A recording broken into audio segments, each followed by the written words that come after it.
যোৰাবাটৰ প্ৰতিবাদস্থলীত লুৰিণজ্যোতি গগৈ অসমৰ মুখ্যমন্ত্ৰীয়ে যদি ন্যায় দিব নোৱাৰে তেনেহলে অসমৰ নিৰাপত্তা দিয়াত ব্যৰ্থ হৈছে এই মন্তব্য লুৰিণজ্যোতি গগৈ। লুৰিণজ্যোতি গগৈ ইতিমধ্যে যোৰাবাট পালেগৈ। লুৰিণজ্যোতি গগৈ আজিৰ দিনটোত মেঘালয় ঘটনা সন্দৰ্ভত বিভিন্ন মন্তব্য আগবঢ়োৱা দেখিবলৈ পোৱা গৈছে। লগতে লুৰিণজ্যোতি গগৈ কৈছে যে পৰৱৰ্তী দিনত যদি এনে ঘটনা ঘটিলেহেঁতেন দায়িত্ব কোনে ল'ব। দিল্লীত এসপ্তাহত থকাৰ কি প্ৰয়োজন আছে অসমৰ মুখ্যমন্ত্ৰীগৰাকীৰ? তাৎক্ষণিকভাৱে অসমত আহিব লাগিছিল মুখ্যমন্ত্ৰী ডক্টৰ হিমন্ত বিশ্ব শৰ্মা। এই মন্তব্য আমাৰ নহয়, এই মন্তব্য লুৰিণজ্যোতি গগৈৰ। পৰৱৰ্তী সময়ত কোনো ব্যক্তি যাতে নিগৃহীত নহয় তাৰ বাবে সুনিশ্চিত কৰক বুলি মন্তব্য কৰিছে লুৰিণজ্যোতি গগৈয়ে।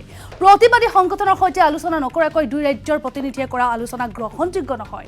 মেঘালয়ত আবদ্ধ হোৱা ব্যক্তিসকলক উদ্ধাৰ নকৰাকৈ প্ৰতিক্ৰিয়া ব্যক্ত কৰিছে এবাৰ লুৰিণজ্যোতি গগৈয়ে। ইতিমধ্যে যোৰাবাট পালেগৈ লুৰিণজ্যোতি গগৈ আৰু মেঘালয়ৰ এই যি ঘটনা সন্দৰ্ভত ইতিমধ্যে বিভিন্ন ধৰণৰ প্ৰতিক্ৰিয়া ব্যক্ত কৰা দেখিবলৈ পোৱা গৈছে লুৰিণজ্যোতি গগৈক। ইতিমধ্যে প্ৰতিবাদৰ আজি চতুৰ্থটা দিনত ভৰি দিছে। ইতিমধ্যে আমি জনাইছোঁ যে মেঘালয়ৰ ঘটনা, এই মেঘালয়ৰ কাণ্ড ইতিমধ্যে চতুৰ্থটো দিনত ভৰি দিছে আৰু এই প্ৰতিবাদে ইতিমধ্যে তৃতীয়টো দিনত ভৰি দিয়া দেখিবলৈ পোৱা গৈছে। বিভিন্নজনে মন্তব্য আগবঢ়াইছে, বিভিন্নজনে প্ৰতিক্ৰিয়া ব্যক্ত কৰা পৰিলক্ষিত হৈছে। এইবাৰ মুখ্যমন্ত্ৰীৰ ওপৰত ক্ষোভ বুজাইছে লুৰিণজ্যোতি গগৈয়ে আৰু মেঘালয়ৰ ঘটনা সন্দৰ্ভত কি মন্তব্য বা প্ৰতিক্ৰিয়া আগবঢ়াইছে লুৰিণজ্যোতি গগৈ। এই মুহূৰ্তত আমি লুৰিণজ্যোতি গগৈৰ সেই প্ৰতিক্ৰিয়া আপোনালোকৰ মাজলৈ লৈ আহিব বিচাৰিছোঁ। প্ৰথম নহয়, অসমৰ গাড়ী চালক, কেব চালকসকল বা ব্যক্তিগত বাহনৰ চালকসকলৰ ওপৰত এনেকুৱা অসমৰ ৰেজিষ্ট্ৰেশ্যন দেখিলেই আক্ৰমণ বিভিন্ন সময়ত হৈ আহিছে আৰু এই যি আক্ৰমণ বাৰে বাৰে হৈ থাকে, একাধিকবাৰ হৈ থকা আক্ৰমণক অসমৰ মুখ্যমন্ত্ৰীয়ে ৰোধ কৰিব পৰা নাই। নেডাৰ আহ্বায়ক অসমৰ লগত অসমৰ মুখ্যমন্ত্ৰী আৰু মেঘালয়ৰ মুখ্যমন্ত্ৰীৰ সৌহাৰ্দ্যপূৰ্ণ সম্পৰ্ক থকা কথা মানে সীমা সম্পৰ্কীয় আলোচনাৰ সময়ত সদৰি কৰিছিলে অসমৰ মুখ্যমন্ত্ৰী। আপোনালোকে সকলোৱে প্ৰচাৰ কৈছিলে যে সীমা সমস্যা নাই আৰু আমাৰ এটা খুব মানে ভাল সম্পৰ্ক আছে, আমি ভাল ধৰণে এই কথা ছেটেল কৰিছোঁ। কিন্তু ইমান ভাল সম্পৰ্ক থকাৰ পাছতো এনেকৈ আমাৰ কেব চালক অসমৰ মানুহে কেনেকৈ বাৰে বাৰে অত্যাচাৰ কিয় সহ্য কৰিব লগা হয়, কিয় এনেধৰণে আক্ৰমণ কৰা হয়? এটা আন্দোলন চলি আছে, কোনোবা সংগঠন, ছাত্ৰ সংগঠনে কৰিছে, নিজৰ ন্যায্য দাবীৰ ক্ষেত্ৰত আন্দোলন কৰিব পাৰে। কিন্তু আন্দোলনৰ নামত যেনেকৈ অসমৰ বাছি বাছি গাড়ীত আক্ৰমণ কৰা হ'ল, যেনেকৈ অত্যাচাৰ কৰা হ'ল, যেনেধৰণে মাৰপিট কৰা হৈছে, এইটো কোনো কাৰণতে কেতিয়াও গ্ৰহণীয় নহয়। সেইকাৰণে আমি ন্যায় বিচাৰিছোঁ। এইখন ভাৰতবৰ্ষত এখন আইন আছে, এখন সংবিধান আছে। যিসকল আততায়ীয়ে এনেকৈ আক্ৰমণ কৰিছে প্ৰতিগৰাকীকে চিনাক্তকৰণ কৰি কোনে কৰিব? মেঘালয় চৰকাৰে কৰিব লাগিব। হেঁচা কোনে দিব? অসমৰ মুখ্যমন্ত্ৰীয়ে দিব লাগিব। অসমৰ মুখ্যমন্ত্ৰীয়ে যদি যিসকলৰ আক্ৰমণৰ বলি হ'ল তেওঁলোকক যদি ন্যায় দিব নোৱাৰে, ক্ষতিপূৰণ যদি দিব নোৱাৰে, তেতিয়া বুজি পাব যে অসমৰ মুখ্যমন্ত্ৰীৰ অকমান্যতা, অদক্ষতাৰ কাৰণে আমাৰ কেব চালকসকলৰ এই দুৰ্গতি হৈছে আৰু তেওঁলোকে ন্যায় পোৱা নাই। এই কথাটো আমি সকলোৱে উপলব্ধি কৰোঁ। কাৰণ তাত তেওঁলোকৰ মুখ্যমন্ত্ৰীয়ে ন্যায় দিবলৈ বাধ্য কেনেকৈ কৰাব পাৰিব? অসমৰ মুখ্যমন্ত্ৰীয়ে কথা পাতিব লাগিব, গৃহ মন্ত্ৰণালয়ৰ লগত কথা পাতিব লাগিব, দেশৰ প্ৰধানমন্ত্ৰীক বাধ্য কৰাব লাগিব। কাৰণ এনেধৰণৰ অত্যাচাৰ কোনো কাৰণতে গ্ৰহণীয় নহয়। এতিয়া কৈছে যে এখেতসকলৰ লগত কথা নপতাকে মানে অতুল বৰা ডাঙৰীয়াই পোনপটীয়াকৈ তেওঁলোকৰ লগত কথা পাতি কিবা এটা সিদ্ধান্ত দিব কৈছে।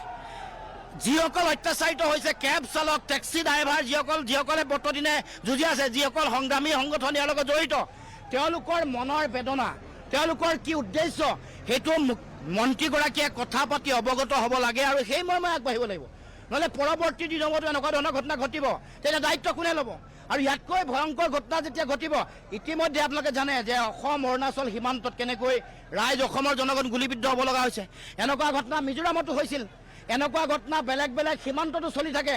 সীমান্তত চলি আছে, এতিয়া সেইখন ৰাজ্যলৈ যোৱা আমাৰ গাড়ীবোৰৰ ওপৰতো আক্ৰমণ চলিছে। গতিকে এই কথাৰ বিচাৰ লাগিব, ন্যায় লাগিব আৰু এই ক্ষেত্ৰত অসমৰ মুখ্যমন্ত্ৰীয়ে নিজকে শক্তিশালী বুলি জহাই থাকিলে নহ'ব। এতিয়া দিল্লীত এসপ্তাহ থকাৰ কি কথা আছে? ইয়াত ঘটনা যেতিয়া সংঘটিত হৈছে তাৎক্ষণিকভাৱে আহিব লাগে। তাত কাক লগ কৰিলে, কাক লগ নকৰিলে, এইটো আমাৰ লুকআউট নহয়, বিচাৰ নহয়। প্ৰধানমন্ত্ৰীকো যদি লগ কৰিছে, কি কথা পাতিছে? প্ৰধানমন্ত্ৰীক লগ কৰি কৈছেনে নাই কৰা যে অসমৰ মানুহৰ এই সমস্যা মেঘালয়ত বা মেঘালয় শ্বিলঙত বা চেৰাপুঞ্জীত হয় আৰু ইয়াৰ স্থায়ী সমাধান লাগে? সদায় সদায় এনেকৈ মাৰপিট কৰি থাকিব, সদায় সদায় আক্ৰমণ কৰি থাকিব, গাড়ী ভাঙি থাকিব আৰু আমি নিশ্চুপ হৈ থাকিব লাগিব আৰু অসমৰ মুখ্যমন্ত্ৰীয়ে এই কথাত তেওঁ কোনো ধৰণৰ ভূমিকা নল'ব? এইটো কথা কেতিয়াও হ'ব নোৱাৰে। গতিকে অসমৰ মুখ্যমন্ত্ৰীক ক'ব কৈছোঁ, আপোনাৰ শক্তিশালী বুলি কৈ থকা যিটো মানে চৰিত্ৰ, আপোনাৰ যি শক্তি, এইটো এইবাৰ দেখক। কাৰণ আমাৰ পৰৱৰ্তী দিনত অসমৰ অসমৰ কোনো যাতে গাড়ী কোনো ব্যক্তি কোনো মানুহক যাতে কোনো এখন ৰাজ্যত এনেকৈ নিগৃহীত উৎপীড়িত যাতে আক্ৰমণৰ বলি নহয় এই কথাটো অসমৰ মুখ্যমন্ত্ৰীয়ে নিশ্চিত কৰিব লাগিব আজি আলোচনাই আচলতে আশ্বস্ত কৰিব পাৰিবনে চালকসকলক নাই আলোচনা তেওঁলোকৰ লগত নাই কৰা তেওঁলোকে যিটো কথা কৈছে তেওঁলোকে কি ভাবিছে তেওঁলোকৰ মানে তেওঁলোকে কেনেধৰণে সমস্যাটো সমাধানৰ বাট পথ বিচাৰিছে সেইটো তেওঁলোকক জানিব লাগিব এইটোৱেতো ডেমক্ৰেচি তেওঁলোকক যদি নজনাকে তেওঁলোকৰ মনৰ ভাৱনা নোলোৱাকে কোনোবাই ওপৰৰ পৰা জাপি দিব কোনোবা এগৰাকী মন্ত্ৰী আহি এইটো কেতিয়াও সমাধানৰ বাট নোলায় তেওঁলোকৰ লগত আলোচনা কৰি তেওঁলোকে কোন বাটেৰে সমস্যাৰ সমাধান বিচাৰিছে তেওঁলোকোতো এনেকুৱা নহয় যে এনেধৰণে বাৰে বাৰে অত্যাচাৰিত তেওঁলোক হৈ থাকিব আক্ৰমণৰ বলি হৈ থাকিব গাড়ী ভাঙি থাকিব আৰু এবাৰো অসমৰ মুখ্যমন্ত্ৰীয়ে ন্যায় নিনিব সেইখন চৰকাৰেতো দিয়াই নাই মেঘালয় চৰকাৰে অথচ আলোচনা তেওঁলোকে পোনপটীয়াকৈ তেওঁলোকৰ লগত কৰিছে এওঁলোকৰ লগত কোনো আলোচনা নাই কৰা এইটো কোনো কাৰণতে সমৰ্থনযোগ্য নহয় গ্ৰহণযোগ্য নহয় আৰু অসমৰ মুখ্যমন্ত্ৰীক কৈছোঁ দিল্লীৰ ভ্ৰমণ বাদ দি আহক এয়া সমস্যাটো কেৱল মাত্ৰ কেব চালকৰ সমস্যা নহয় এই সমস্যাটো কেৱল মাত্ৰ টেক্সি ড্ৰাইভাৰ তেওঁলোকৰ সমিতিখনৰ সমস্যা নহয় এয়া অসমৰ জনগণৰ নিৰাপত্তাৰ সমস্যা জীৱনৰ নিৰাপত্তাৰ সমস্যা এতিয়াও শ্বিলং মেঘালয়ৰ বিভিন্ন প্ৰান্তত অসমৰ পৰা যোৱা মানুহ এতিয়াও তাত আছে সেই কথাটো তেওঁলোকৰ নিৰাপত্তা কোনে নিশ্চিত কৰিব তেওঁলোকে নিৰাপত্তা প্ৰথম দ্বিতীয়তে তেওঁলোকে একদিন কেনেকৈ খাই বৈ থাকিব পাৰিছেনে নাই পৰা ওলাই সোমাই এইবোৰ কথা মোলৈ খবৰ আহিছে তেওঁলোক ভয়ৰ মাজত আছে আজিলৈকে মুখ্যমন্ত্ৰীয়ে সক্ৰিয়তা দেখুওৱা নাই মুখ্যমন্ত্ৰীয়ে কোনো ধৰণৰ ব্যৱস্থা গ্ৰহণ কৰা নাই কাইলৈ পৰহিলে সেইসকল ব্যক্তিৰ ওপৰত যদি আক্ৰমণ হয় সেইসকল ব্যক্তি যদি তেওঁলোকৰ বিভিন্ন ধৰণে তেওঁলোকক যদি ভয় ভাবুকি দিয়ে তাৰ ব্যৱস্থা কোনে কৰিব এইটো এটা বিষয়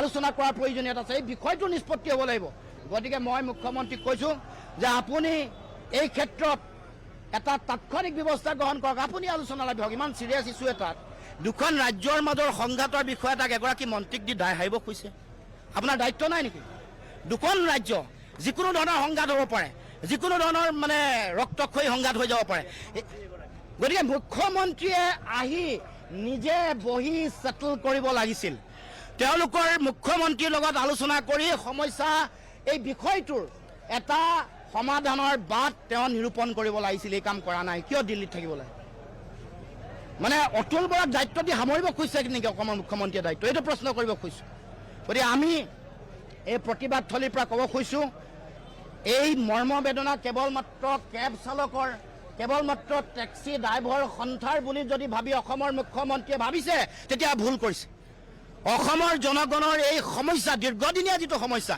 দীৰ্ঘদিনীয়া অত্যাচাৰৰ বলি হোৱা যিটো পৰিৱেশ বাৰে বাৰে একাধিকবাৰ নিগৃহীত হোৱা মাৰপিট খোৱাৰ যিটো ঘটনা ইয়াৰ স্থায়ী সমাধান লাগিব এই ক্ষেত্ৰত অসমৰ মুখ্যমন্ত্ৰীয়ে ভূমিকা লৈ দেখুৱাওক অন্যথা ভাবিম যে তেওঁ ইয়াৰ পৰা পলাব খুজিছে তেওঁ বেলেগক দায় দি তেওঁলোকক বেলেগক দি দায় সাৰিব খুজিছে বুলি আমি ভাবিবলৈ বাধ্য হ'ম ফুৰিবলৈ যোৱা ৰিজৰ্টত থকা মানুহ বিভিন্ন হোমষ্টেত থকা মানুহৰ মোলৈ ফোন আহিছে কিন্তু তেওঁলোকৰ নিৰাপত্তাটো নিশ্চিত কৰিব লাগিব আৰু অসমৰ মুখ্যমন্ত্ৰীয়ে যদি উদ্যোগ নলয় তেতিয়াহ'লে মেঘালয়ৰ মুখ্যমন্ত্ৰীয়ে কেনেকৈ উদ্যোগ মানে মেঘালয়ৰ মুখ্যমন্ত্ৰীয়েতো দায়িত্ব কিন্তু লোৱা নাই লোৱাৰ কাৰণে কোনে কথা পাতি ঠিক কৰিব লাগিব অসমৰ মুখ্যমন্ত্ৰীয়ে মেঘালয়ৰ মুখ্যমন্ত্ৰীও এটা গণতান্ত্ৰিক সাংবিধানিক দায়িত্ব আছে তেওঁ যিকোনো ৰাজ্যৰ মানুহক নিৰাপত্তা দিয়াটো কাৰণ টুৰিজিমৰ কাৰণে যায় ফুৰিবলৈ যায় তেওঁলোকৰ ৰেভিনিউ পায় গতিকে তেওঁৰ এইটো এটা মৌলিক সাংবিধানিক গণতান্ত্ৰিক দায়িত্ব আছে তাত যিসকল মানুহ তেওঁলোকক নিৰাপত্তা দিয়াটো কিন্তু আপুনি যেনেকৈ কৈছে তেনেকৈ ভিডিঅ' দেখা পাইছে মই ফোন পাইছোঁ বহু মানুহ ভয়ৰ মাজত আছে দুটা কথা এটাতো জীৱনৰ ভয়